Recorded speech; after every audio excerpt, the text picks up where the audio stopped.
بسم الله الرحمن الرحيم. يا أيها الناس اعبدوا ربكم الذي خلقكم والذين من قبلكم لعلكم تتقون.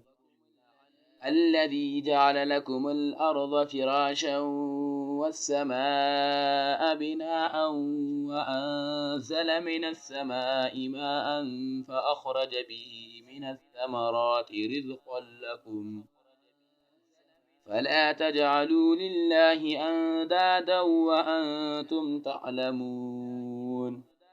وإن كنتم في ريب مما نزلنا على عبدنا فأتوا بسورة من مثله وادعوا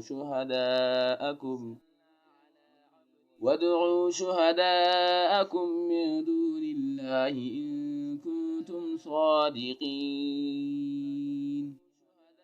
فإن لم تفعلوا ولن تفعلوا فاتقوا النار التي وقودها الناس والحجارة أعدت للكافرين. وبشر الذين آمنوا وعملوا الصالحات أن لهم جنات تجري من تحتها الأنهار كلما رزقوا منها من ثمرة رزقا قالوا هذا الذي رزقنا من قبل وأتوا به متشابها ولهم فيها أزواج مطهرة وهم فيها خالدون. إن الله لا يستحيي أن يضرب مثلا ما بعوضة فما فوقها فأما الذين آمنوا فيعلمون أنه الحق من ربهم وأما الذين كفروا فيقولون ماذا أراد الله بهذا مثلا يذل به كثيرا ويهدي به كثيرا وما يذل به إلا الفاسقين